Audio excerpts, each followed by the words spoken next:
حاضرین السلام علیکم. اس جامعہ اردو اور ڈپارٹمنٹ آف اردو علی گڑھ مسلم یونیورسٹی کے اس 10 روزہ ریسرچ میتھڈولوجی ورکشاپ میں ہم آپ سب کا استقبال کرتے ہیں، اور ہمارے معزز مہمان جو آج کے مہمان مقرر بھی ہیں، میں ان سے بہت ادب کے ساتھ درخواست کر رہا ہوں محترم جناب پدم شری حکیم سید ذل الرحمان صاحب سے کہ وہ برائے کرم اسٹیج پر تشریف لے آئیں.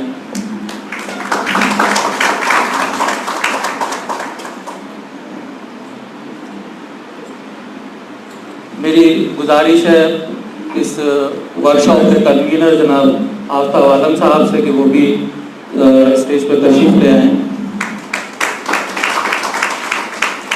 آپ میں سے بہت سے حضرات اس اکیڈمی سے واقف ہیں، اور بہت سے ایسے حضرات ہیں جو باہر سے تشریف لائے ہیں.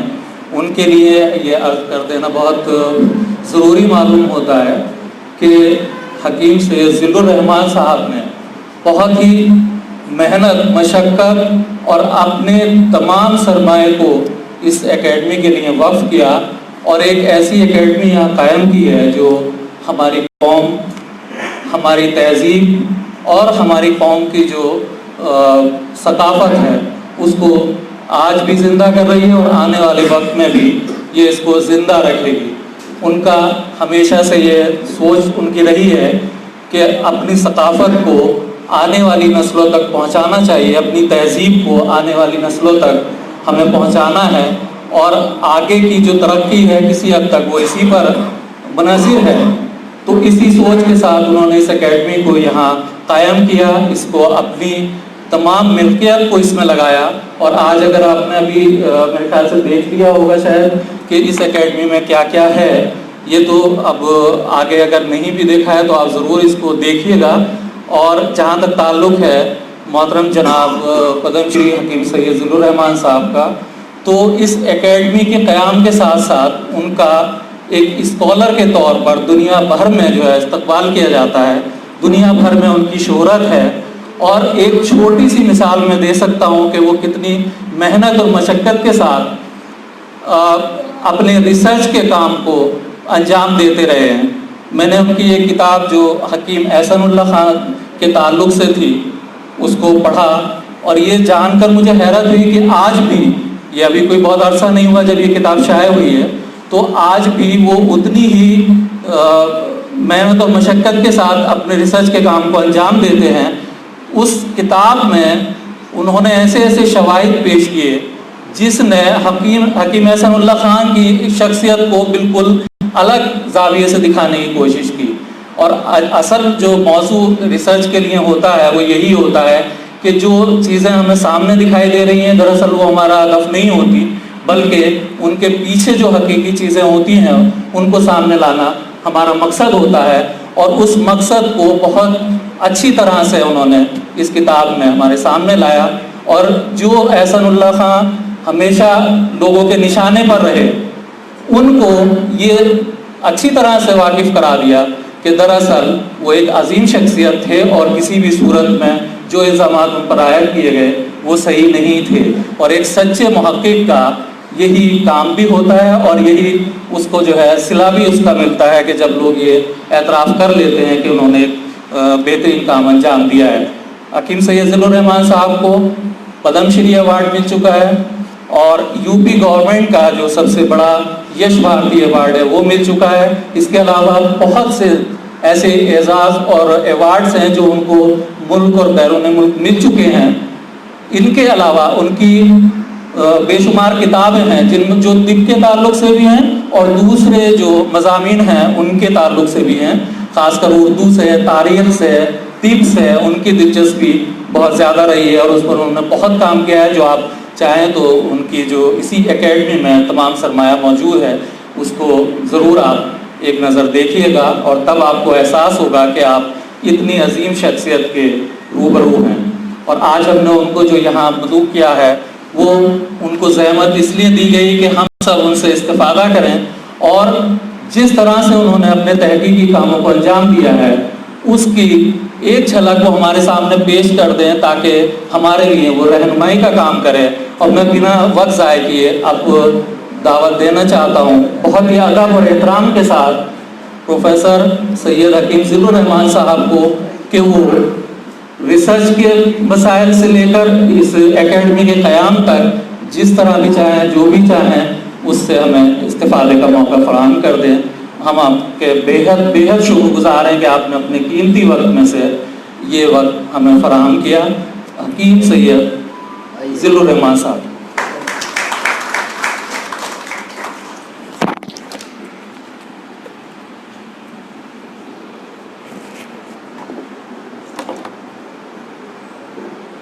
بس ٹھیک. ابن سینا اکیڈمی میں آپ کا استقبال ہے اور مجھے خوشی محسوس ہو رہی ہے کہ آفتاب عالم نجمی صاحب نے اس پروگرام کا انعقاد اس اکیڈمی میں کیا اور مجھے آپ سے مخاطب ہونے کا موقع دیا. آپ میں سے کتنے لوگوں نے یہاں آنے سے پہلے ابن سینا کا نام سنا تھا؟ ہاتھ اٹھائیں. چلیے خوشی ہو رہی ہے کہ بہت لوگوں نے نام سنا ابن سینا کا. دیکھیے یہ اس اکیڈمی کا نام، ارے بھائی آپ لوگ ادھر آ جائیے، کھڑے مت رہیے، یہاں آئیے، یہاں آئیے، ادھر کرسی ہے، یہاں آپ کیوں نہیں آ رہے؟ ارے واہ، اب کھڑے کیوں تھے؟ اور نعیم سے کہیے کرسی اور منگوا دیں گے.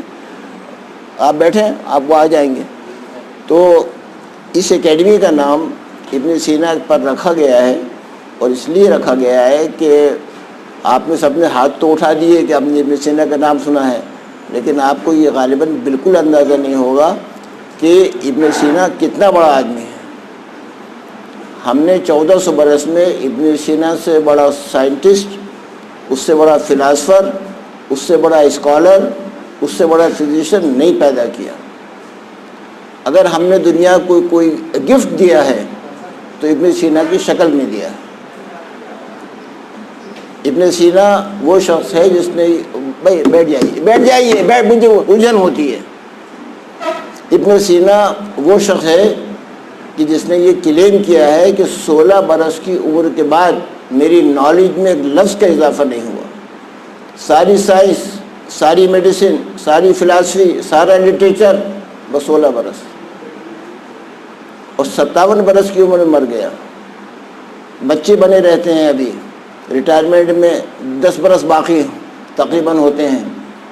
57 برس میں مر گیا اور 250 سے زیادہ کتابیں لکھ گیا، جن میں صرف ایک کتاب میں 1 ملین ورڈز ہیں، 10 لاکھ الفاظ ایک کتاب میں. اور کوئی ماڈرن یورپین لینگویج ایسی نہیں ہے جس میں ابن سینا کو ٹرانسلیٹ نہ کیا گیا ہو. Latin, French, German, English, Russian, Uzbek, Persian, Urdu, ہر لینگویج میں ابن سینا کو ٹرانسلیٹ کیا گیا. ایسا لگتا تھا کہ جیسے فیشن ہے کہ ابن سینا پر کام کرو ورنہ لوگ ہم کو پڑھا لکھا نہیں سمجھیں گے، ریکگنائز نہیں کریں گے. تو 1000 برس میں کوئی صدی ایسی نہیں رہی کہ ابن سینا غائب رہا ہو.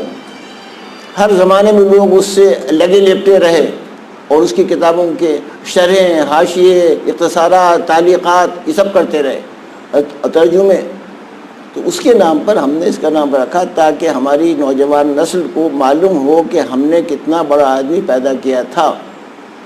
سید حامد صاحب نے یہاں ابن سینا اکیڈمی میں خطبہ دیتے ہوئے کہا تھا کہ اب ابن سینا کو 1000 سال ہو گئے، ہم 1000 سال میں دوسرا ابن سینا نہیں پیدا کر سکتے. یہ تو میں گفتگو میں بعد میں کروں گا کہ اس کی وجہ کیا ہے. تو ابن سینا کے نام پر اس کو قائم کیا، اور اس کو یہ اکیڈمی اس لیے نہیں قائم ہو گئی کہ اس کا بنانے والا بہت امیر تھا. امیروں کے جہاں اور بہت شوق ہوتے ہیں، بھائی اکیڈمی لائبریری بھی بنا لو. اس کا بنانے والا تو ٹیچر تھا، وہ بھی ریٹائرڈ، لیکن اس کے پیچھے ایک سوچ تھی، اور وہ سوچ یہ تھی کہ پہلے زمانے میں مسلمان بھی اور غیر مسلم بھی جو بھی رفاہی اور خدمت خلق کے کام کرتے تھے وہ اپنے پاس سے کرتے تھے. سڑکیں بنوا رہے ہیں، کنویں، خانقاہیں، سرائے، مسجدیں، مدرسے، شفا خانے، جو بھی اس طرح کے کام کرتے تھے وہ اپنے پاس. اب یہ کلچر آ گیا ہے کہ اس طرح کے جو بھی کام کرتے ہیں وہ دوسرے کی جیب سے، آپ چندہ دے دیں، سعودی عرب سے پیسہ آ جائے، NRIs بھیج دیں، سرکار دے دے، حاضر ہیں، ہر کام کرنے کو تیار ہیں بشرطے کہ پیسہ دوسرا دے دے۔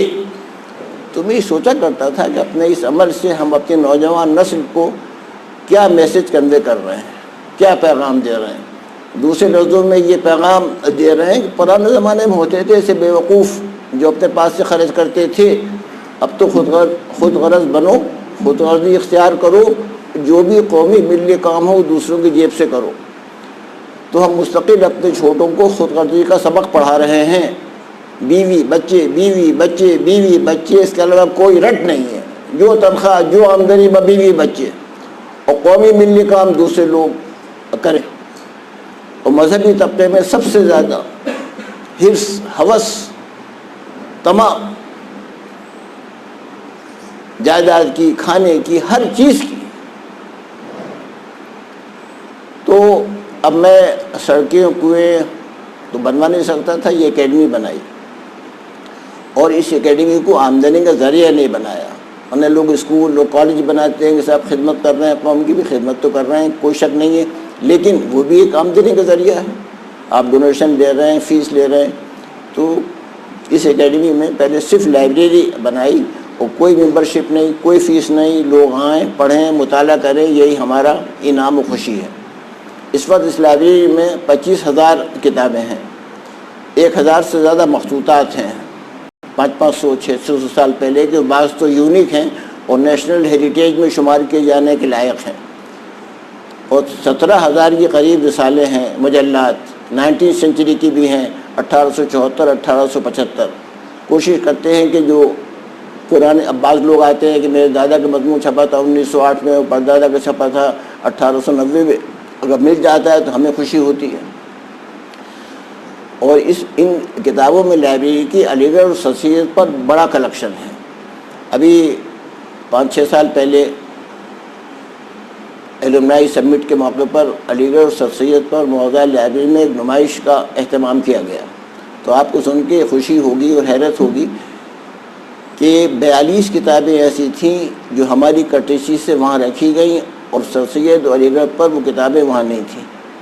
تب ہمیں اندازہ ہوا کہ ہم بھی کہیں اسٹینڈ کر رہے ہیں۔ معاوضہ لائبریری میں اگر کیمسٹری اور فزکس کی یا اردو کی سب کتابیں نہ ہوں، سمجھ میں آتا ہے یہ ممکن ہی نہیں ہے کہ کسی لائبریری میں کسی مضمون کی ساری کتابیں ہوں، لیکن معاوضہ لائبریری میں علی گڑھ اور سر سید مکمل نہ ہو، یہ افسوس کی بات ہے۔ تو ایک تو بڑا اچھا کلیکشن علی گڑھ اور سر سید پر ہے، دوسرا غالب پر جو کلیکشن ہمارے پاس ہے وہ انڈیا پاکستان میں کہیں نہیں ہے۔ کیا غالب اکیڈمی دلی ہو، کیا غالب انسٹیٹیوٹ، اور کیا ادارہ یادگار غالب کراچی اور غالب سینٹرل لاہور، یہ 4 بڑے ادارے غالب کے نام پر ہندوستان پاکستان میں ہیں۔ 1500 سے زیادہ کتابیں غالب پر ہیں۔ اب کوشش یہ ہوتی ہے کہ چاہے چیچڑا ہو، غیر علمی، غیر معیاری، مجہول، گیا گزرا، 16 صفحے کا، لیکن ہونا چاہیے اکیڈمی میں، کیونکہ بات اب کلیکشن کی ہے۔ آپ کے پاس غالب کا کہ دیوان کا ایک ایڈیشن ہے، کافی ہے، اس میں روز اضافے تھوڑی ہو رہے ہیں۔ لیکن اگر کسی مکتبے نے یا کسی بک ڈپو نے 10 ایڈیشن شائع کیے ہیں، کوئی سر منہ فرق نہیں ہے سوائے سن کے، وہ 10 کے 10 یہاں ہونے چاہیے۔ تو کوشش یہ ہے کہ کم سے کم کوئی جگہ تو ایسی ہو دنیا میں جہاں غالب مکمل ہو۔ تیسرے، اسلامک سائنسز کے اوپر، یونانی میڈیسن پر بہت اچھا کلیکشن ہے، اور خاص طور پر سینٹرل ایشیا، ایران اور ترکی، باہر کے ملکوں میں جو کتابیں چھپ رہی ہیں، متون چھپ رہے ہیں ہمارے، اور ٹیکسٹ چھپ رہے ہیں، ایڈٹ کیے جا رہے ہیں۔ ہم لوگ سمجھتے ہیں ہندوستان میں کہ وہ مخطوطات کی شکل میں ہوں گے یا ضائع ہو چکے ہوں گے، مگر وہاں شائع ہو رہے ہیں، ان کی وہ تدوین ہو رہی ہے، اشاعت ہو رہی ہے۔ میں 43 ٹائمز انڈیا سے باہر گیا، یورپ اور دوسرے کنٹریز میں، اور ہر سفر میں میں کتابیں ڈھونڈ کے لایا۔ تو یہاں اس لائبریری میں وہ کتابیں ہیں جو ہندوستان سے باہر شائع ہو رہی ہیں۔ ہندوستان کی لائبریریوں میں عام طور پر وہ کتابیں ہوتی ہیں جو یہاں کی مارکیٹ میں، بازار میں مل رہی ہیں، وہ ہندوستان میں شائع ہو رہی ہیں، لیکن باہر سے لانے کا اہتمام عام طور پر نہیں کیا جاتا ہے۔ تو اسلامک سائنسز کے اوپر جو کتابیں ان کو کنسلٹ کرنے کے لیے خود یورپ سے یہاں لوگ آتے ہیں، فرانس سے اور جرمنی سے اور انگلینڈ سے اور امریکہ سے. تو یہ لائبریری اس طریقے سے ہم نے یہاں بنائی ہے، اور اس میں سب کتابیں بھی خریدی ہوئی نہیں ہیں. جب میں نے اس کو بنایا کیا تو پھر لوگوں کا تعاون شروع ہو گیا. اب ایک ہی جگہ سے 1,000 500 کتابیں آتی ہیں. تو اب کتابیں آئیں تو پہلے آپ جگہ پیدا کیجیے، پھر آپ الماری بنوائیے، ان میں رکھیے. پیسہ کہاں سے لائیے؟ جس وقت میں اس کو بنا رہا تھا تو جیسے اللہ تعالیٰ نے میری عقل سلب کر لی تھی، چھین لی تھی. یہ دماغی میں نہیں آیا کہ اس کی ریکرنگ ایکسپینڈیچر ہوں گے، اسٹاف ہوگا، سیلری، بجلی، ٹیلی فون، انٹرنیٹ. اگر یہ دماغ میں آ جاتا تو میں ہرگز نہیں بناتا. یعنی جوش میں اور جنون میں آگے سب بنا تو دیا، اور ریٹائرمنٹ کے بعد جو بینیفٹس ملے اور جو کچھ باپ دادا سے جو پیسہ ملا اور جو کچھ خود زندگی بھر کمایا وہ سب اس میں لگا دیا. لیکن اگر یہ اندازہ ہوتا اور دماغ میں آتا کہ اس کے کچھ ماہانہ اخراجات ہوں گے، بالکل نہیں بناتا. مگر بالکل نہیں آیا. یہ بھی اللہ کی مصلحت رہی.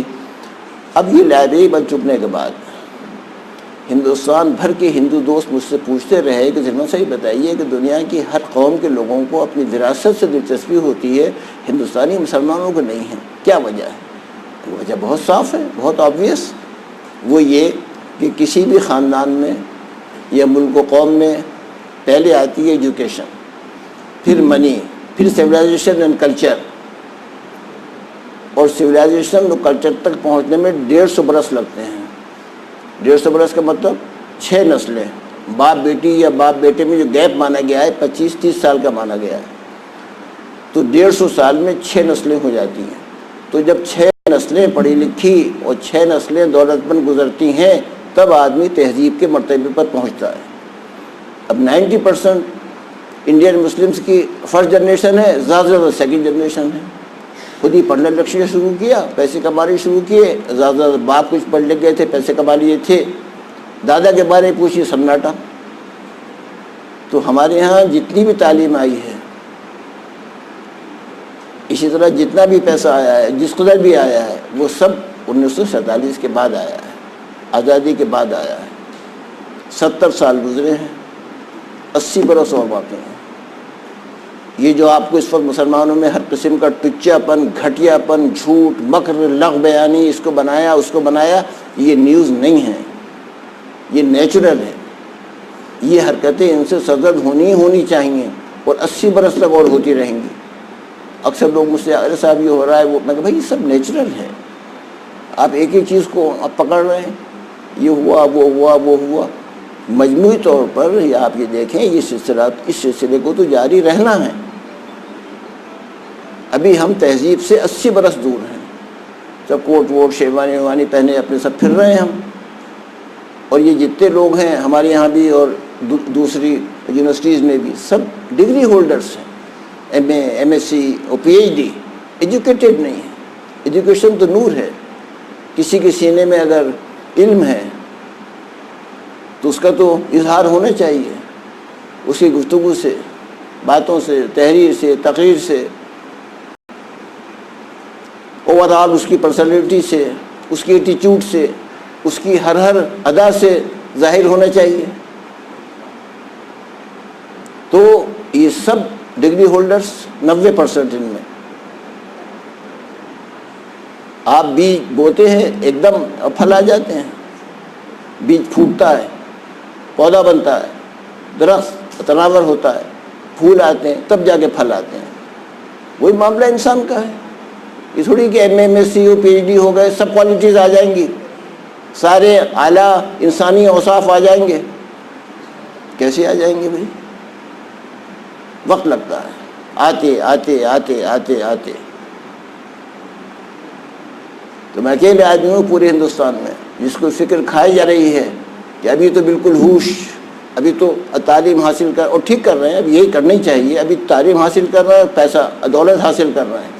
70 برس گزرے ہیں، 80 برس باقی ہیں. تو مجھ کو یہ فکر کھائی جا رہی ہے کہ 80 برس کے بعد تعلیم، دولت، 5-6 نسلیں، اس وقت وہ کہیں گے کہ ہماری جڑیں کہاں ہیں، ہماری روٹس کہاں ہیں. تو بہت کمپلیکس میں آئیں گے. برادران وطن کی ہر چیز کو محفوظ پائیں گے۔ میں ان کی تعریف کرتا رہتا ہوں، داد دیتا ہوں ان کی، کہ اگر ان کی 5000 برس پہلے کی ڈانس کی یا میوزک کی کوئی روایت اور ٹریڈیشن تھی، اس تک کے سینٹر قائم ہیں۔ کتھک کلی، بھرت ناٹیم سب سکھا رہے ہیں۔ آپ خیال کیجئے کہ اب سے 10,000 برس پہلے کا انسان، جب اس نے سینا نہیں سیکھا تھا، انسان کو سینا نہیں آتا تھا، اٹھایا پتے لپیٹ لیے، آگے چل کے کپڑا لپیٹ لیا۔ جب کپڑا ایجاد ہوا، وہ دھوتی اس ساڑی کی شکل میں آج تک چلا آ رہا ہے۔ ساڑی جو دنیا کا اولڈسٹ لباس، اسٹون پیریڈ کی یادگار، جب انسان نے سینا نہیں سیکھا تھا، اس تک کو ماڈرن بنا رکھا ہے۔ اور بہت سی مسلمان عورتیں بھی ساڑی باندھی پھر رہی ہیں، یہ سمجھ کے کہ ماڈرن لباس میں ہیں۔ تو جب کسی قوم پر زوال اور پھٹکار آتا ہے تو سب سے پہلے اپنی زبان اور تہذیب سے ہاتھ اٹھاتی ہے اور مذہب کی طرف بھاگتی ہے۔ یہ جو، معاف کیجیے گا آپ لوگ، یہ جو آج کل آپ کو داڑھیاں اور حجاب اور پردے برقعے وہ نظر آ رہے ہیں، یہ فرار ہے۔ ٹرو سینس میں یہ مذہب نہیں ہے، فرار۔ میں اس کو فرار بہت سا جملہ استعمال کر رہا ہوں میں۔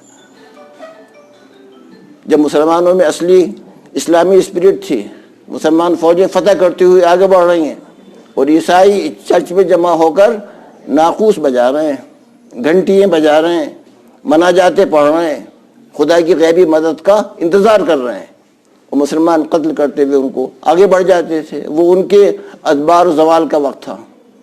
اب جب ہم پر یہ وقت آیا زوال کا، تو جہاں کوئی آفت آئی، ختم خواجگان ہو رہا ہے، ختم بخاری، آیت کریمہ کا ختم، وظیفے، تسبیحیں، دعائیں۔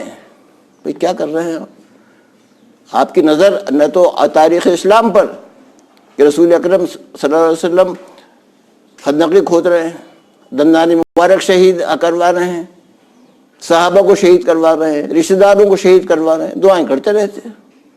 حضور کی دعا سے زیادہ کس کی دعا قبول ہو سکتی تھی؟ تو آپ کی نظر نہ تو تاریخ اسلام پر کہ اسلام کس طرح آگے بڑھا ہے، رسول کا عمل کیا ہے، نہ آپ کی نظر تاریخ اقوام عالم پر کہ قوموں کی ترقی کا کیا راز ہے، کس طرح قومیں آگے بڑھی ہیں۔ آپ نے سب سے آسان سمجھ لیا کہ وظیفے اور تسبیحیں اور دعائیں۔ یہ دنیا دارالعمل ہے، جیسا آپ عمل کریں گے ویسا آپ کو اس کا اجر ملے گا، اس کا رزلٹ سامنے آئے گا۔ مسلمانوں کے قدم یہ سب جو لگے ہوئے ہیں یہاں سے وہاں تک، اس کے بارے میں بعد میں بتاؤں گا، یہ مسلم سائنٹسٹ مسلمانوں کے قدم سائنس کی طرف تیزی سے بڑھ رہے تھے، اور 15ویں صدی تک ہم کہاں سے کہاں پہنچ گئے تھے، کہاں سے مذہب بیچ میں آ گیا۔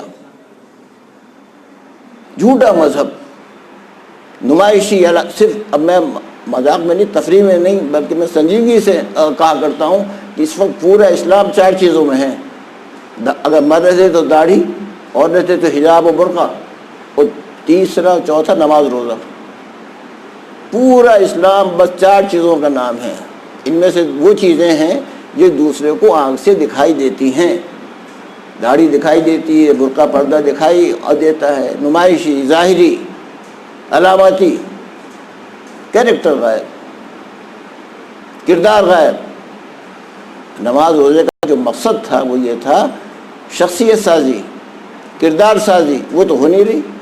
ہر قسم کا مکر، نق بیانی، اور جتنا زیادہ مذہبی ہے اتنے جھوٹ، مکر اور تماشا اور شہرت، اس کا اظہار۔ تو وہ چیزیں جو ظاہری ہیں، نمائشی ہیں، علاماتی ہیں، دوسرے کو نظر آ رہی ہیں، دکھا، وہ ہم نے قبول کر لی۔ اس قدر تیزی سے مسلمانوں کے قدم بڑھ رہے تھے سائنس کی طرف، دنیا حیران تھی۔ یہ لگا ہوئی ہے وہ تصویر ابن الہیثم کی، نام سنا ہے ابن الہیثم کا؟ جی، ابن الہیثم وہ سائنٹسٹ ہے کہ امریکہ نے ابھی چاند کے ایک حصے کا نام اس کے نام پر رکھا ہے، آپ کو اس کی بھی خبر نہیں ہے۔ کتنا بڑا ریکگنیشن ہے ایک مسلم سائنٹسٹ کا کہ چاند کے ایک حصے کا نام اس کے نام پر رکھا گیا ابھی اسی زمانے میں، چند برس پہلے۔ تو مسلمانوں نے اس قدر ترقی سائنس میں کی، میڈیسن میں کی، دوسرے علوم میں کی، اور اس کو دنیا خراج عقیدت خراج تحسین پیش کرتی ہے۔ تو اس پوری تمہید کا مقصد یہ ہے کہ اس لائبریری کو قائم کرنے کے بعد ایک میوزیم بنایا مسلم ثقافت و وراثت کا، کہ ہم تو مر کھپ جائیں گے مگر ہمارے بعد جو نسلیں آئیں گی وہ کہیں گے اس ملک میں ہمارا کیا ہے، ہماری جڑیں کہاں ہیں۔ اور ابھی تو نہیں، لیکن 80 برس کے بعد تعلیم دولت، اس وقت یہ اپنی جڑوں کو ڈھونڈیں گے، ماضی کو تلاش کریں گے، تاریخ پر نظر ڈالیں گے، وراثت کی یاد ستائے گی، شعور بیدار ہوگا، کچھ نہیں ملے گا، سب ضائع ہو چکا ہوگا۔ ابھی کم سے کم ہر گھر میں ایک نہ ایک آئٹم دادا دادی نانا نانی کے موجود ہے، اور اس کو ڈسٹرائے ہونا ہے۔ اب کراکری ہے آپ کے ہاں اور پرانے زمانے کی، اس کو ٹوٹنا ہے، ملبوسات ہیں پھٹنا ہے، اور کچھ سامان ہے اس کو ڈیمیج ہونا ہے، ضائع ہونا ہے۔ اسی لیے دنیا میں میوزیم بنائے جاتے ہیں۔ جب کوئی چیز میوزیم میں آ جاتی ہے تو محفوظ ہو جاتی ہے۔ یورپ آپ جائیے، آپ دیکھیں گے کہ 25 ہزار کی آبادی کے قصبے اور میوزیم موجود ہیں۔ ارے بھئی اللہ، یہاں کہاں سے میوزیم آ گیا؟ میونسپلٹی نے بنوا دیا، گورنمنٹ نے بنوا دیا؟ نہیں صاحب، ایک آدمی نے بلڈنگ میں اپنا پرانا سامان لا کے رکھا، پھر اور وہاں کے لوگوں نے اور لا کے سامان رکھ دیا، ایک میوزیم وجود میں آ گیا، اور اس علاقے کی، اس خطے کی، گاؤں کی اور تہذیب وہاں محفوظ۔ بڑے شہروں میں جائیے، ہر 25-30 فلان کے بعد ایک میوزیم موجود۔ ہمارے یہاں وراثت و ثقافت کا کوئی میوزیم نہیں ہے ہندوستان میں۔ سائنس کے ہیں، میڈیسن کے ہیں، نیچرل سائنس کے ہیں، اور دوسرے سبجیکٹس کے ہیں۔ تو میں نے ایک میوزیم بنایا ہے جو آپ کو دکھلاؤں گا، بتاؤں گا۔ دیکھیے، آپ نے انقلاب لفظ سنا ہے، بہت بولتے ہیں انقلاب انقلاب انقلاب زندہ باد۔ انقلاب میں نے اوندھا ہو جانا، پلٹ جانا۔ اسی لیے قلب کو، ہارٹ کو عربی میں قلب کہتے ہیں، الٹا لٹکا ہوتا ہے۔ تو 47 کے بعد صحیح معنی میں انقلاب آیا ہے۔ پہلے لوگ گاؤں میں، قصبوں میں رہتے تھے، بال وصلیاں گزر گئیں وہاں آباد۔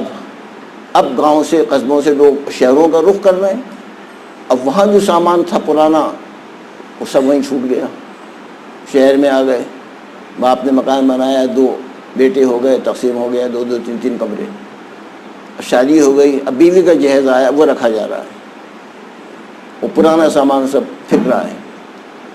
اور یہ بالکل نیچرل ہے، اس میں کوئی اس کی بات نہیں ہے، شکایت کی۔ کوئی گھر میں حفاظت ممکن ہی نہیں ہو سکتی،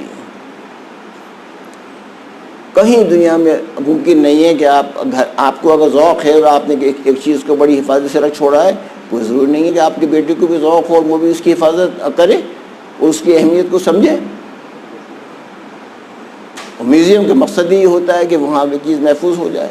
اب مثلاً چشمہ آپ ہم کو دیں جو لگائے ہوئے ہیں آپ، اور یہ آپ کے دادا کا ہے، دادا کا نام لگے گا، بلانگ ٹو فلاں، دیا ہے آپ نے، ڈونیٹڈ بائی فلاں۔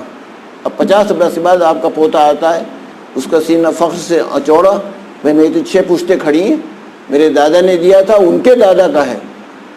دوسرا پوائنٹ یہ ہوتا ہے کہ 50 برس کے بعد ہسٹری ٹیسٹ کی جائے گی، کون صاحب تھے، کس خاندان سے تعلق تھا، کس شہر کے رہنے والے تھے، اس خاندان میں 100 برس پہلے اتنا قیمتی آئٹم کیسے پہنچا۔ ریسرچ ہو رہی ہے، اسٹڈی ہو رہی ہے، اور آپ کا فیملی اسٹیٹس متعین کیا جا رہا ہے۔ تیسرا پوائنٹ یہ ہوتا ہے جس کی وجہ سے ہم کو بہت سی خواتین نے اور لوگوں نے اپنے لاکرس میں سے جواہرات، ہیرے، سونے چاندی اور دوسری آئیوری کی چیزیں لا کے دے دیں۔ تیسرا پوائنٹ یہ ہوتا ہے کہ فرض کیجیے آپ کا بیٹا، پوتا، پوتا، اس کا بیٹا، سب سائنٹسٹ، ڈاکٹرس، انجینئرس ہیں، لیکن پوتے کا پوتا اسکالر ہو گیا۔ اب وہ ڈھونڈتا پھرے گا کہ کہیں کوئی چیز مل جائے میری فیملی کی تو میں لے اڑوں اور ڈیولپ کروں، پورے خاندان کو لائم لائٹ میں لے آؤں۔ تو کہا جاتا ہے کسی خاندان میں اگر 100 برس کے بعد بھی کوئی اسکالر پیدا ہو جائے، اس کی وجہ سے پورا خاندان روشنی میں آ جاتا ہے۔ اور اس وقت میوزیم ہی کام آتے ہیں کہ اگر اس کے بزرگوں نے کوئی چیز دے دی ہے تو ان کے نام کے ساتھ رکھی ہوئی ہوتی ہے۔ ہر میوزیم میں قاعدہ ہے کہ سورس بتائیے، اگر ہمیں کسی نے گلاس بھی دیا ہے اس کا نام لگا ہوا ہے۔ یہی قاعدہ ہے میوزیم کا کہ آپ پر یہ آئٹم کہاں سے آیا۔ اور جس طرح آپ نے دیکھا ہوگا کہ لائبریری کے کارڈز ہوتے ہیں تو اس میں تو صرف ٹائٹل اور آتھر اور یہ رف پبلیکیشن اور یہ صرف لکھا ہوا ہوتا ہے، لیکن جو میوزیم کے جو کارڈز ہوتے ہیں اس میں پوری ڈیٹیل ہوتی ہے، کس چیز کا ہے، کس پرپز کے لیے اس کا استعمال ہے، کیا سائز ہے، کیا لینتھ ہے، کیا دبا، ہر چیز ڈیٹیل، کلرز، یہ وہ کس کا ہے، کس زمانے کا ہے، ہر چیز پوری ڈیٹیل اس کے اندر موجود ہوتی ہے۔ تو یہ 3 بڑے فائدے سمجھے جاتے ہیں اور میوزیم کے بارے میں کہ اس سے آگے چل کر کے پوری تاریخ بنتی ہے، پوری تہذیب سامنے آتی ہے۔ تو ہم نے ایک میوزیم بنایا ہے، اوپر جو آپ کو دکھائیں گے، مسلم ثقافت و وراثت۔ اب دوسرا ایک خیال اور آیا ذہن میں، اب دیکھیے میری حیثیت کچھ نہیں، لیکن ذہن میں کچھ چیزیں آتی ہیں تو پتہ نہیں کیا بات ہے، اللہ تعالیٰ اس کو فوراً پورا کر دیتا ہے۔ تو میرے ذہن میں آیا کہ یہ مسلمان سائنس کا اسٹوڈنٹ غور کرتا ہے کہ 1400 برس میں ہم نے بھی کوئی دنیا کو دیا، یہ ہمارے بزرگ شاعری، افسانہ، مذہبیات میں الجھے رہے، تو بہت کمپلیکس میں آتا ہے جب سائنس کے میپ میں اپنے کو نہیں پاتا اور سمجھتا ہے سائنس کو پروموٹ کرنے میں یورپ اور امریکہ کا ہی سارا کنٹریبیوشن ہے۔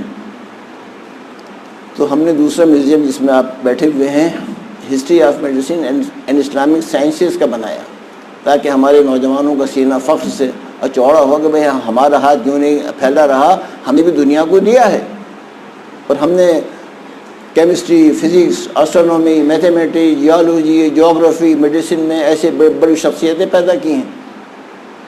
یہاں ایک وہ نقشہ ایک ہے، میپ آپ دیکھیں گے تو وہ پورے 1200 برس پہلے کا بنا ہوا ہے، 812 عیسوی کا، اور اس کو ہم نے نہیں چھاپ لیا، جرمنی نے چھاپا ہے، وہاں کی یونیورسٹی نے اس کو چھاپا، اس میپ کو برابر میں ماڈرن میپ کوئی بھی کمپیئر کر سکتا ہے کہ 1200 برس پہلے ہم دنیا کا کتنا صحیح نقشہ بنا چکے تھے، 1200 برس پہلے۔ ابھی اسلام کو آج بھی کل 200 برس ہوئے ہیں۔ یہ فوٹو آپ دیکھ رہے ہیں الفرغانی کا، اس کا یہ جو پلیٹ آپ کو نظر آ رہی ہے، اس کا 1200 سالہ جشن منایا گیا۔ دوسرے الفاظ میں اسلام کو آئے ہوئے 200 برس گزرے ہیں ابھی، تو 200 برس صرف گزرے ہیں اور ہم نے اتنا بڑا سائنٹسٹ پیدا کیا کہ اس کا ہم 1200 سالہ جشن منا رہے ہیں۔ علم حیات کے اندر، آسٹرونومی میں اتنا بڑا یہ ایکسپرٹ تھا۔ تو بالکل اسلام کا جو قریبی زمانہ ہے، ایسا نہیں کہ ہم نے 500-600 برس کے بعد ترقی کی ہو سائنس میں اور میڈیسن میں، بلکہ 200 سال کے اندر ہی اندر، حالانکہ 150 برس تو وہی اس کے، جیسے میں نے آپ سے ابھی عرض کیا کہ کسی بھی قوم کو، ملک کو، خاندان کو 150 برس، تو 150 برس تو ہمارا تیاری کا زمانہ رہا، حضرت صلی اللہ علیہ وسلم کے 10 برس گزر گئے، خلافت راشدہ کے 30 برس گزر گئے، بنو امیہ کے 91 برس گزر گئے، وہی عمل جب پورے 150 برس ہو گئے تو 750 عیسوی سے بنو عباس کے عہد سے ہم نے تہذیب و تمدن کا آغاز کیا، اور پھر تو ہم اس صحیح رفتار سے آگے بڑھے، اس تیزی سے ہم آگے بڑھے کہ 50 سال کے اندر اندر ہم نے ایسی عظیم الشان شخصیتیں پیدا کی۔ تو دوسرا میوزیم یہ بنایا ہسٹری آف میڈیسن اور اسلامک سائنسز کا، تاکہ ہمارے نوجوانوں کو پھر اگر ان کو انٹرسٹ آتا ہے، آپ کو ان میں سے کسی ایک سائنس میں انٹرسٹ آئے تو آپ بعد میں اپنے مطالعے کو آگے بڑھا سکتے ہیں، آپ اسٹڈی کر سکتے ہیں، آپ ان کے بارے میں مزید جانکاری حاصل کر سکتے ہیں، لیکن کام تو ہو۔ اس وقت پوری دنیا میں ہم اپنے یہاں بیٹھ کر میاں مٹھو اپنے منہ سے بنتے رہے، تھو تھو ہے ہماری پوری دنیا میں، تھو تھو، جہاں ہمارا نام آیا ان کا دھرے، انکلچرڈ، انسیولائزڈ، جیسے ان کا تمدن و تہذیب سے اور علم سے کوئی واسطہ نہیں ہے۔ ہر کرائم میں نمبر 1 پر ہم ہیں دنیا میں، ہر کرائم میں، ہر جرم میں، اور مذہب کا نام۔ بمبئی میں ایک صاحب ہیں، تھے، اب تو انتقال ہو گیا، حاجی ان کے نام کا جز، اگر خالی آپ ان کا نام لیں تو ذہن ان کی طرف نہیں جا سکتا تھا، حاجی لگانا ضروری، جیسے فاروقی یا کچھ اور اس طرح لگے ہوئے ہوتے ہیں نقوی. میں کیا بتاؤں, مجھے اچھا نہیں لگ رہا اور ان لڑکیوں کے سامنے یہ بات کہتے ہوئے. وہ میں کہنا چاہوں گا, میں بمبئی گیا, میرے جاننے والے تھے, شیروانی ٹوپی اور حاجی داڑھی. مجھے انہوں نے کولابا میں اپنے ہوٹل پر مدعو کیا. میں گیا, رات کو کچھ تاخیر ہو گئی تھی, 9:30 کے قریب میں پہنچا. اب میں جس ہوٹل میں جس کمرے کے سامنے سے اب گزر رہا ہوں, ہر کمرے سے ٹھٹی ٹھٹی کی آواز آ رہی ہے. کہ بھائی یہ کمرے سے آئے دو. میں نے پوچھا صاحب حاجی صاحب یہ کیا؟ ارے سلمان صاحب اس کے بغیر تو ہمارا ہوٹل چل ہی نہیں سکتا. ارے صاحب کھانا مشکل ہو گیا کہ بھائی کیا یا اللہ, میں تو کبھی تصور بھی نہیں کر سکتا تھا. ارے تو اگر نہیں چل سکتا تو یہی ایک بزنس رہ گیا تھا. کتنے بزنس ہیں, کتنے کاروبار ہیں جو آدمی کر سکتا ہے. وہ لوگ کر ہی رہے ہیں, وہ ترقی کر رہے ہیں, کہاں سے کہاں لوگ پہنچ رہے ہیں. ایک صاحب اور جن کے نام کا حافظ جز, بغیر حافظ ان کے نام کے آگے لاحقے کے بغیر نہیں سمجھ سکتے کہ یہ آپ کا مطلب فلاں صاحب سے ہے. یہی سب حرکتیں ہیں ان کی. اور سب کی داڑھیاں, سب حاجی, اور کئی مرتبہ حج. ایک بات مذاق میں نہیں, بالکل سنجیدگی سے میں کہتا ہوں کہ یہ جو بعض لوگ 2 حج اور 3 حج کرتے ہیں, ان کی اتنی پٹائی ہوگی, اتنی پٹائی ہوگی ان کی. اللہ تعالیٰ کہے گا کہ بالکل ایسے ہی جیسے آپ نماز بجائے 5 وقت کی 7 وقت کی پڑھیں, روزے بجائے 30 دن کے آپ 37 دن کے رکھیں, زکوٰۃ آپ اس سال میں ایک دفعہ نکالنے کے آپ ہر 30 سے چوتھے مہینے زکوٰۃ نکالیں. اس پر ثواب ملے گا کہ عذاب ملے گا؟ اللہ تعالیٰ کہے گا ہم نے تو 5 وقت کی نماز فرض کی تھی, ہم نے زکوٰۃ سال میں ایک دفعہ فرض کیا تھا, یہ آپ کر کیا رہے ہیں, کیا کر کے آئے آپ؟ حج زندگی میں صرف ایک مرتبہ فرض ہے. رسول اکرم چاہتے تو 10 حج کر سکتے تھے, کیوں کرتے جب فرض ہی نہیں؟ 1 لاکھ صحابہ ہے, 1 لاکھ میں سے کسی نے دوسرا حج نہیں کیا. باولے تھے, کیا تھے جو دوسرا حج کرتے؟ کیا مطلب ان کا فیشن؟ ہمیں لوگ زیادہ مذہبی سمجھیں گے, ہمیں زیادہ مقدس سمجھیں گے. اس قدر پٹائی ہوگی, میں بتا رہا ہوں آپ کو ان کی وہاں پر. یہ آپ نے کیا کیا, کیا کر کے آئے ہیں آپ؟ ہم نے تو ایک دفعہ فرض کیا تھا, یہ کیا کیا آپ نے؟ یہ ایسے ہی جیسے آپ خوش و خضوع میں آئیں اور نمازیں 7 وقت کی فرض پڑھیں آپ, کہ فجر میں اور ظہر میں بڑا لمبا, اور گئے پھر تو رہو 2 نمازیں اور فرض پڑھ لو. کوئی علاج ہے اس کا؟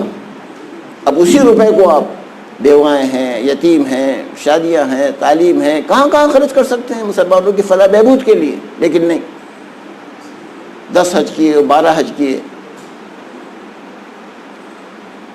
تو یہ سب زوال پذیر قوم کی نشانیوں میں سے ہے.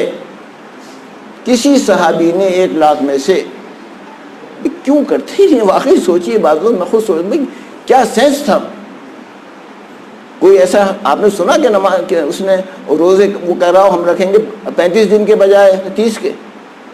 نوافل آپ جتنے چاہیے کرتے رہیے, آپ نفل نمازیں پڑھیے, نفل روزے رکھیے, عمرے کیجیے, وہ آپ ویسے صدقات خیرات عطیات آپ دیں, تو آپ چاہے جتنا کچھ کر لیجیے. تو خیر مقصد کہنے کا یہ ہے کہ اس اکیڈمی میں, ابن سیرہ اکیڈمی, اب نام ہے 2 حصوں کا. ایک حصہ لائبریری کا ہے, دوسرے حصے میں 2 میوزیم ہیں, ایک مسلم ثقافت و وراثت اور دوسرا history of medicine and Islamic sciences. اور اس کو آمدنی کا ذریعہ نہیں بنایا.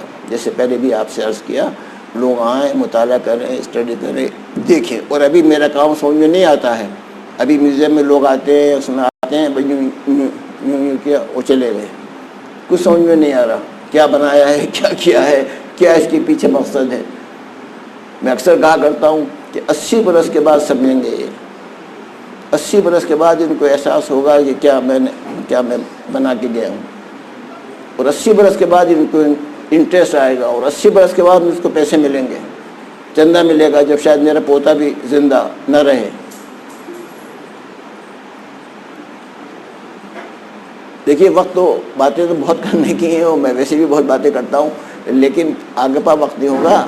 اب آپ چلے, میں آپ کو کچھ دکھا دوں, راؤنڈ دلا دوں, بتا دوں. اور ویسے تو راؤنڈ یہ بھی دلا سکتے تھے لیکن میں جو باتیں بتاؤں گا خاص طور پر وہ دوسرا نہیں بتا سکے گا. بہت بہت شکریہ. کوئی سوال کرنا ہو، کچھ آپ کو دریافت کرنا ہو تو آپ پوچھ سکتے ہیں. کوئی چیز ذہن میں آپ کے آ رہی ہو؟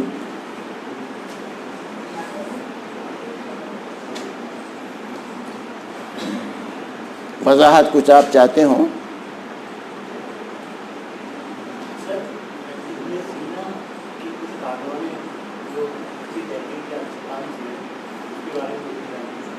ارے صاحب، جیسے میں نے کہا ابن سینا تو اتنا بڑا آدمی ہے کہ chemistry, physics, astronomy, geology, philosophy, literature, medicine, سب میں اس کے کارنامے ہیں، ڈسکوریز ہیں اس کی.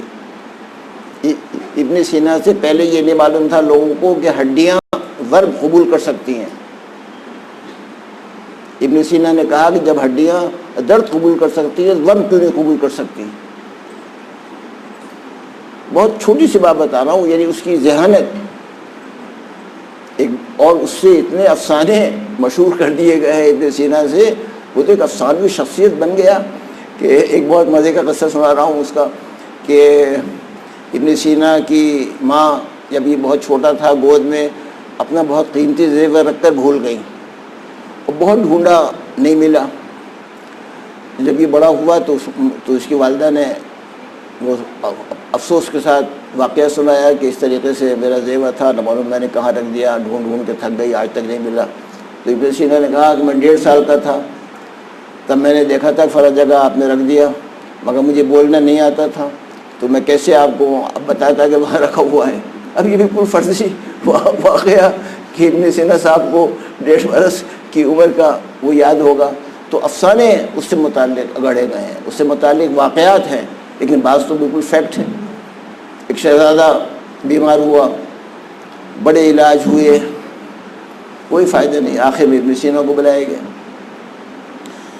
ابن سینا نے گفتگو کرتے کرتے ایک شہر کا نام لیا، نبض دیکھتا جا رہا تھا تو ایک شہر کے نام پر اس کی نبض میں اس نے جنبش محسوس کی، سرعت محسوس کی، تیزی محسوس کی، فوراً رک گیا. اس کے بعد اس نے اس شہر کے محلوں کے نام لیے معلوم کر کے، ایک محلے کے نام پر پھر اس کے نبض میں جنبش پیدا ہوئی. پھر اس نے اس محلے کے مکانات و مکینوں کے نام معلوم کیے. نام دینے، اس زمانے آبادی تو بہت ہوتی نہیں تھی، مکینوں کے نام معلوم کیے. ایک مکان کے مکینوں کے نام پر پھر نبض میں جنبش اس نے محسوس کی. پھر اس نے اس افراد کے جب نام لیے تو ایک لڑکی کے نام پر پھر نبض میں جنبش ہوئی. ابن سینا نے کہا اس کی عشق میں مبتلا ہے، شادی کر دیجیے اس کی. ایسا ذہین تھا، غیر معمولی ذہین، عبقری انسان صحیح معنوں کے اندر. ہم نے واقعی نہیں پیدا، ہم نے کیا، ابن سینا کے بعد کسی کو ٹیچر نہیں کہا گیا. فرسٹ ٹیچر ایرسٹاٹل، ارسطو، second teacher Farabi, third and last ابن سینا. معلم ثالث کہا گیا ہے ابن سینا کو. معلم اول ارسطو، معلم ثانی فارابی اور معلم ثالث ابن سینا. اور زمانہ بھی وہی ہے، وہ تقدیم و تاخیر کے لحاظ سے. تو ابن سینا کے تو اتنے واقعات ہیں، اتنی ڈسکوریز ہیں، بہت دلچسپ اور بہت سائنسی اور علمی اور طبی لحاظ سے. جی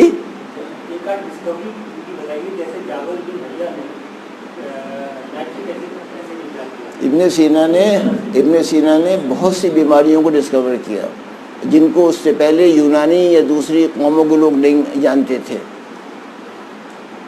ابن سینا نے طب کے بنیادی نظریات قائم کیے اور جو نظریات پہلے سے چلے آ رہے تھے ان میں ترمیم کی، تبدیلی کی. اور ایک آپ کو سن کے حیرت ہوگی کہ ان 250 کتابوں کی تصنیف کے وقت ابن سینا کے سامنے کوئی کتاب نہیں ہوتی تھی، سب دماغ میں. اس کی ساری کتابیں بطرز امالی ہیں. امالی کہتے تھے ڈکٹیشن کو. وہ پرانے زمانے میں ہمارے علماء کا اور اسکالر کا طریقہ تھا کہ طالب علم نے سوال کیا کہ کتاب ابن سینا سے یہ کتاب فزکس پہ لکھوا دیجیے. اب وہ چل رہا ہے، پیچھے پیچھے اس کے اسٹوڈنٹ ہیں، انہوں نے فزکس کی کتاب لکھوا دی. پھر کسی نے کہا صاحب کیمسٹری پہ لکھوا دی. تو کسی کتاب کی تصنیف کے وقت ابن سینا کے پیش نظر کوئی کتاب نہیں ہوتی تھی. سب اپنے حافظے دماغ میں اس کے جو ہے اس کی روشنی میں وہ لکھواتا تھا کتابیں, اور اس کو جم کر کس کر بیٹھ کر موقع نہیں ملا. وہ ایک انقلابی شخص تھا, ایک باغیانہ خیالات. اب حکومتیں اس کی تلاش میں بھاگا بھاگا پھر رہا ہے, جنگلوں میں ہے, بیابانوں میں ہے, اب قید خانے میں ڈال دیا گیا ہے, اس کے مکان 2-3 دفعہ لوٹا گیا. تو اس کو صبر و سکون سے کام کرنے کا موقع ہی نہیں ملا. پوری زندگی کا بیشتر حصہ اس کا بھاگا بھاگ میں گزرا. تھا بھی انقلابی, اس میں کوئی شک نہیں ہے. خفیہ تحریکوں سے باطنی تحریکوں سے اس کا تعلق تھا. تو حکومت اس کی طاق میں رہتی تھی, اس کی تلاش میں رہتی تھی. چلیے کیا چیز؟ ارے صاحب پوری الماریاں بھری ہوئی ہیں ابن سینا کی کتاب سے متعلق. دیکھیے مارکیٹ میں تو وہ کتابیں اویلیبل ہوتی ہیں جن کی مانگ ہوتی ہے. اب ابن سینا کی کتابوں کوئی چھاپ بھی لے گا تو میں نے چھاپی, میری 5 کتاب, میری اب تک میں 53 کتابیں لکھ چکا ہوں. 53 میں 5 ابن سینا سے تعلق رکھتی ہیں. لیکن کتنے لوگوں کو شوق ہے پڑھنے کا اور خرید کر پڑھنے کا؟ بالکل نہیں. اور ابن سینا کو آپ کلک کریں گے, ابن سینا تو وہ شخص ہے اس کے نام پر آپ کو کتنی یونیورسٹیز, کتنے کالجز, کتنی بلڈنگز, کتنی روڈز, کیا کیا کچھ نہیں ملے گا آپ کو ابن سینا کے نام پر. مگر آپ دیکھیں تو صحیح, اب ہمارے نوجوان نہ صرف ابن سینا بلکہ اور بھی جو دوسرے مسلمان سائنسداں ہیں ان کے بارے میں جاننا چاہیے. مگر یہ سب ہوگا 80 برس کے بعد. میں لگائے رکھتا ہوں 80 برس, بعض وقت خود بھی ہنسی آتی ہے. 80 برس بعد ہم ہر چیز سے بالکل ناشنا محض ہیں, سمجھ لیجیے آپ. ابھی تو بس تعلیم اور تھوڑا بہت پیسہ, ابھی وہ اسٹیج نہیں آیا ہے. کتنے ہی ہم کوٹ پینٹ اور شیروانی اور یہ وہ سب بنے پھرتے رہیں, 80 برس دور ہے. ایک ایک چیز سے میں پکڑتا ہوں آدمی کو, کیسا داخل ہوا, کیسا بیٹھا. اب یہی وقت کی پابندی, میں نے ان سے 4 بجے کا کہا تھا, میں ٹھیک 4 بجے سے 5 منٹ پہلے یہاں آ گیا. وحشت شروع ہو جاتی ہے, تلملاہٹ, جو پریشانی سی. اب یہاں کتنے لوگ آئے ہیں جو ٹہلتے ہوئے چلے آ رہے ہیں, ان کی چال سے, اسٹائل سے, ہر چیز سے یہ معلوم ہو رہا ہے کہ بالکل یہ تفریح کرتے ہوئے آ گئے ٹہلتے ہوئے. ایسے لوگ کیا سیکھیں گے, کیا سمجھیں گے؟ کہیں سے بھی انٹرسٹ اور ذوق جو ہے نہیں جھلکتا, نہیں دکھائی دیتا. آہستہ آہستہ ٹہلتے ہوئے آ گئے. میں تو اپنی کلاس میں, اگر یہاں میرے تو اسٹوڈنٹ نہیں ہے کوئی, میں تو اپنی کلاس میں جہاں کوئی 5 منٹ میں آپ گیٹ آؤٹ, اب باہر تشریف لے آئیں, باہر تشریف لے آئیے. اور جب انسان کے اندر کلچر اور تہذیب آتی ہے, سب سے پہلے وقت کی پابندی آتی ہے.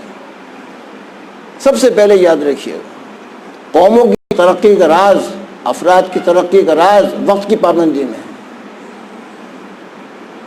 اپنے منہ سے اچھا نہیں لگ رہا, 1 منٹ کا حساب رکھا ہے زندگی میں. میرے ہاں 3 بیٹی ہیں, ان کی شادیاں ہوئیں. میں نے اپنے سمجھوں سے کہا کہ دیکھیے بارات وقت پہ لائیے گا, میری بہت ناک کٹے گی.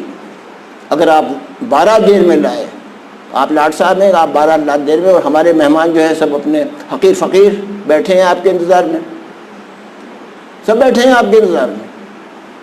میں نے کہا 12 وقت پر لائیے گا, بس یہی آپ سے ایک گزارش ہے. چنانچہ تینوں نے خیال کیا, وقت پر نکاح. کیوں نہیں ہو سکتا اگر ہم کوشش کریں تو. اور جو جتنا مشرقی علم سے تعلق رکھتا ہے, اردو, فارسی, عربی, اسلامک اسٹڈیز, یونانی میڈیسن, یہاں تو کوئی سوال ہی نہیں ہے وقت کی پابندی کا. کم سے کم جو دوسرے سبجیکٹ کے لوگ ہیں وہ ہمارے مقابلے میں, ہماری نسبت سے زیادہ یہ سب کوالٹیز رکھتے ہیں, ہم میں نہیں ہیں. ہمارے ہاں جو طبقہ آتا ہے, معاف کیجیے گا, وہاں جو طبقہ جاتا ہے سائنس میڈیسن کے اندر, بہت فرق ہوتا ہے. مجھ سے ہر وائس چانسلر کہا کرتا ہے کہ شعبہ اردو میں کوئی اگر پوسٹ آ جائے دلی یونیورسٹی میں، وہاں کی وائس چانسلر میں، یہاں کی یونیورسٹی میں، یا اور دینیات اور جو شعبے ہیں اس طرح کے، وہ خطوط پہ خطوط مخالفت میں اور اعتراضات، اور بس کرنے کے صاحب جا پوری یونیورسٹی ایک طرف اور یہ اکیلا ڈپارٹمنٹ ایک طرف جو ہمارے ہیں یہ 4-5 ایک دوسرے کی مخالفت میں. ایسا سازشی ذہن، کیا میں آپ سے عرض کروں. اور ہمیشہ مذہب کے نام سے دھوکہ دنیا میں کھا گیا ہے. داڑھی اور حجاب برقع اور نماز کی شور مچا، نماز ابھی پڑھ لیجیے گا خاموشی. آپ کیا آپ نے فتیتہ کر رکھا ہے؟ خاموشی سے ادا کیجیے آپ. اور ہمیشہ آدمی سامنے والے کے اس سے دھوکہ کھاتا ہے، اس سے دھوکہ دیا جاتا ہے. ایک بہت بڑے بزرگ تھے، نام سنا ہوگا آپ نے، عثمان ادہمی. بہت بڑے بزرگ گزرے ہیں اپنے زمانے کے، عباسی عہد میں تھے، 13-14 سینچری میں. بغداد کی جائے مسجد میں عشاء کی نماز ادا کرتے تھے اور فجر کی نماز بھی باجماعت. 150 کلومیٹر اور 250 کلومیٹر دور ڈاکے پڑ رہے ہیں. بعض لوگ کہہ رہے ہیں کہ صاحب جو ڈاکو تھے وہ کچھ عثمان ادہمی کی شکل صورت کے نظر آ رہے تھے. لوگ کہہ رہے ہیں کیسے ممکن ہے، وہ یہاں عشاء کی نماز میں بھی تھے اور فجر کی نماز کے اندر بھی موجود تھے. تو کتنی تیزی سے 150 کلومیٹر 250 کلومیٹر گھوڑے سے یا اونٹ سے کیسے وہ چلے جائیں گے؟ خیر ایک روز وہ پکڑ لیے گئے. تو معلوم ہوا کہ ہر منزل کے اوپر ایک تیز ترین گھوڑا ان کی سواری کے لیے موجود رہتا تھا اور 150-200 کلومیٹر بغداد سے دور ڈاکے مارتے تھے. خیر بعد میں اللہ تعالیٰ نے بڑی ان کی اصلاح کی اور اپنے زمانے کے بہت بڑے شیخ بنے، مرشد بنے. وہ اللہ تعالیٰ نے پوری کائے پلٹ کر دی. اور کہہ یہ رہا ہوں کہ مذہب کے نام پر پوری کارروائیاں ہوئی ہیں دنیا کی پوری تاریخ کے اندر. سب سے بڑا دھوکہ لوگوں نے اس کے نام پر کھایا، وہ ہمارے سامنے رہتا ہے ہر وقت. تو میری آپ سے یہی گزارش ہے کہ ابھی حالانکہ 80 برس باقی ہے کہ کوئی بڑی بات نہیں ہے. ہم میں سے کچھ لوگ ایسے ہوں گے کہ جن کے ہاں دیکھیے میں فیملی کے لفظ یوز نہیں کرتا، نہ اسلام اجازت دیتا اور نہ کرنا چاہیے، بہت غلط بات ہے. لیکن میں اب بات کرتا ہوں educational back ground, economical back ground, social back ground, cultural back ground, historical back ground. طاقت تو پیچھے سے آتی ہے نا. اب پیچھے سے ہم کھوکھلے ہوں تو کیسے ہماری شخصیت میں زور وزن آئے گا، کیسے طاقت آئے گی؟ بولنے میں یوں یوں یوں ہلے رہتے ہیں ہم لوگ، یوں ہلے رہتے ہیں. کوئی موقف، کوئی اسٹینڈ، ذرا میں یہ ذرا میں یہ. تو آپ کوشش کریں اپنے طور پر. ایسی کوئی بات نہیں ہے، بہت سے لوگ ایسے بھی ہوئے ہیں جن کا کوئی بیک گراؤنڈ نہیں، لیکن انہوں نے ذاتی طور پر ایسی کوالٹیز پیدا کی اپنے اندر، اتنا بڑپن پیدا کیا اپنے اندر. بہرحال آپ کا بہت شکریہ کہ آپ نے مجھے آپ سے مخاطب، اور میں نے جہاں تک ریسرچ میتھڈولوجی کے تعلق ہے اس کے بارے میں نے آپ کو روز بھی کچھ باتیں. میرا سوال ہے. ہاں بتائیں. بڑے ہی ادب و احترام کے ساتھ. ہاں بتائیے. ہر انسان کی اپنی ذاتی رائے ہے. جی ہر انسان کو اپنی بات کہنے کا حق ہے. صحیح بات ہے. اور ایک چیز یہ کہ آپ جیسے آپ نے داڑھی کے اوپر اور گرگے کے اوپر آپ نے کمنٹ کیا، تو میرا ماننا، اپنا ذاتی ماننا کہ ہم نے یورپ کے لوگوں کو بڑے جتنے مطلب قدیم فلاسفر ہیں اس میں سے ہم نے بیشتر لوگوں کو دیکھا، اور ہمارے یہاں تو داڑھی کا یہ ہے کہ 2 انچ یہاں سے 2 انچ یہاں سے 2 انچ یہاں سے، لیکن ہم نے ان لوگوں کو دیکھا تو وہ اتنی بڑی بڑی داڑھی رکھے ہوئے ہیں اور اس کی وجہ سے ان کی شخصیت میں کوئی کمی نہیں آئی، نہ ان کو سائنٹسٹ بننے میں کبھی کوئی دقت پیش آئی، نہ انہیں ڈاکٹر بننے میں کوئی دقت پیش آئی، نہ فلاسفر بننے میں پیش آئی. سمجھ گیا بس اب آپ بیٹھ جائیں. میں سمجھ گیا، میں بتا رہا ہوں. دیکھیے لفظ داڑھی آپ نے استعمال کیا. داڑھی سماج کا ایک حصہ تھا. یاد رکھیے گا، بہت اہم بات بتانے جا رہا ہوں، سننے کی ہے. آپ نے اچھا مجھے توجہ دلا دی. داڑھی 19 سینچری کے فرسٹ ہاف تک ہر مرد کے لیے داڑھی لازم تھی. مسلمان ہو، کفار ہوں، یہودی ہوں، عیسائی ہوں، غیر مسلم ہو، بادشاہ ہو، فقیر ہو، سائنٹسٹ ہو، امیر ہو، غریب ہو، جاہل ہو، بس مرد ہونا شرط ہے۔ 19 سینچری کے فرسٹ ہاف تک ہر مرد کے لیے داڑھی لازمی تھی۔ رسول اکرم صلی اللہ علیہ وسلم کی جو احادیث ہیں داڑھی سے متعلق وہ یہ ہیں کہ یہودی داڑھی لمبی رکھتے تھے، تم چھوٹی رکھو، مشابہت نہ ہو ان سے۔ کفار مونچھیں رکھتے تھے، تم مونچھیں ترشواؤ۔ داڑھی تو ابو لہب کی بھی تھی، ابو جہل کی بھی تھی، وہ تو مرد کے لیے، ہر مرد کے لیے لازم تھی، چاہے وہ کفار قریش ہوں، یہود مدینہ ہوں، کوئی قوم، کوئی ملک، کوئی خاندان ہو۔ اب 19 سینچری کے فرسٹ ہاف کے بعد داڑھی نے اپنی اہمیت کم کرنا شروع کی، اور اب یہ مسلمانوں میں بھی اور دوسرے اس میں بھی ایک مخصوص اس میں رہ گئی، مثلا جس سے ہمارے مسلمانوں میں اب مذہبی علامت بن گئی داڑھی۔ تو وہ جو علماء ہیں اور جو واقعی داڑھی کا حق ادا کرتے ہیں ان کے بارے میں کچھ بھی نہیں کہا جا سکتا، وہ تو حق پر ہیں، وہ تو صحیح ان کا ایٹیچیوڈ ہے، اسلام کے سچے فالوور سے ماننے والے ہیں۔ لیکن جو اور دوسرے بہت سے لوگ نے اس کو اختیار کیا ہے، میرا اشارہ ان کی طرف ہے۔ اور خاندان کی جو بات کر رہے ہیں، آخر میں نے یہی کہا، آخر میں اسی پر گفتگو ختم کی ہے کہ ہم میں سے ہر شخص اگر چاہے تو ذاتی طور پر اپنے اندر وہ سب کوالٹیز پیدا کر سکتا ہے، اعلیٰ انسانی اوصاف پیدا کر سکتا ہے۔ یہ آپ کی انسان میں اتنی صلاحیت ہے، ہر قسم کی صلاحیت ہے، جس طرح چاہے اپنے کو ڈھال لے، چاہے وہ سونا ہو، جاگنا ہو، کھانا ہو، پینا ہو، تکلیفیں ہوں، سہولتیں ہوں، اس ہر طریقے سے یہ انسان میں ایک وصف ہے کہ ہر طرح اپنے کو وہ ڈھال لیتا ہے۔ یہی میں نے آخر میں اختتام کیا کہ آپ میں سے لوگ کوشش کریں کہ ہم اپنے طور پر اپنے اندر وہ ان کوالٹیز کو پیدا کریں جو مطلوب ہیں۔ اسلام کو جو مطلوب ہے وہ داڑھی و شیروانی و ٹوپی نہیں ہے۔ اسلام جو چاہتا ہے وہ یہ چاہتا ہے کہ آپ اچھے انسان بنیں، اچھے شہری بنیں، اچھے پڑوسی بنیں، اچھے باپ، اچھے شوہر، اچھی بیوی، اچھی بہن، اچھی بیٹی، اچھے دوست۔ وہ ہم نہیں بن رہے، وہ ہم نہیں بن رہے۔ اسلام جنگل راج نہیں چاہتا۔ اسلام نے ایک ضابطے کے تحت ہم کو پابند کیا ہے، ایک نظام ہے پورا، ایک شرعی نظام پورا، اس کا دائرہ کسی ایک اس تک محدود نہیں ہے۔ اسلام دنیا کا ایک ایسا فطری مذہب ہے، جتنا زیادہ ہم فطرت سے قریب ہیں دنیا کا کوئی مذہب قریب نہیں ہے۔ تو اسلامی نظام حیات کسی ایک دائرے میں، کسی ایک چیز میں محدود نہیں ہے، پورا سب چیزوں کا احاطہ کیے ہوئے، سب چیزوں کو سمیٹے ہوئے ہیں۔ جب ایک بات کہی جاتی ہے تو وہ بات عمومی اور کلی طور پر نہیں کہی جاتی، مستثنیات بھی ہوتے ہیں، اس سے جنرل بات ہوتی ہے۔ یہ نہیں کہ آپ بھی اس دائرے میں آ گئے اور فلاں بھی اس دائرے میں آ گیا، لیکن جو باتیں کہی جاتی ہیں وہ عمومی انداز میں، جنرل وے میں۔ میں پھر دہرا رہا ہوں کہ آپ اپنے اندر وہ کوالٹیز پیدا کیے جو اسلام کو مطلوب ہیں۔ سچ بولنا، جھوٹ نہ بولنا، ایذا نہ دینا، وقت کی پابندی کرنا، یہ نہیں ہے ہمارے مذہبی طبقے میں،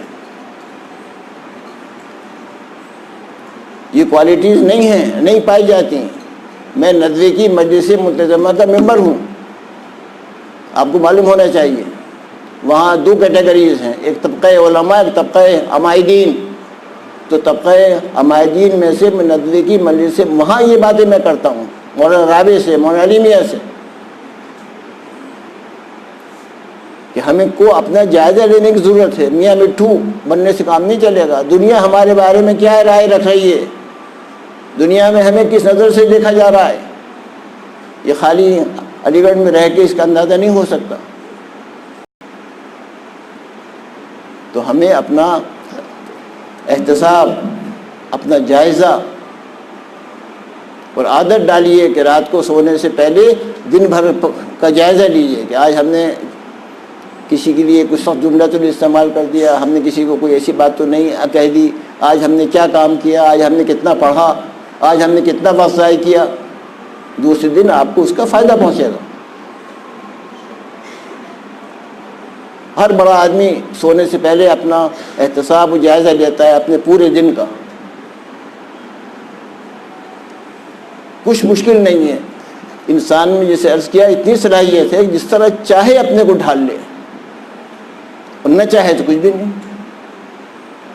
اور سب سے پہلی شرط وقت کی پابندی، شعار بنا لیجئے، اس کو پکڑ لیجئے، بنیادی طور پر بتا رہا ہوں میں آپ سے، دوبارہ نہیں پیدا ہونا ہے، جو کرنا ہے آپ کو اسی عمر میں زندگی میں کرنا ہے۔ اگر آپ وقت ضائع کیا کچھ ہاتھ نہیں آئے گا، کل کر لیں گے، پرسوں ہو جائے گا، شام کو آئیں گے، ارے بھائی شام کی رینج تو بہت لمبی ہوتی ہے، 4 بجے آئیں گے، 5 بجے، 6 بجے، کئے بجے آئیں گے آپ؟ اور جس وقت وہ کہہ رہا ہے کہ شام کو آؤں گا، اس کے دماغ میں ہے مجھ کو نہیں آنا ہے، مگر آپ کو بنا رہا ہے۔ تو یہ چیزیں جو ہمارے اندر آ گئی ہیں 50 سینچری کے بعد، اس کا ہمیں جائزہ لینا چاہیے۔ بہت بہت شکریہ۔ اب اس سے زیادہ نہیں کھڑا ہو سکتا تھا، اس سے زیادہ دیر نہیں کھڑا ہو سکتا تھا۔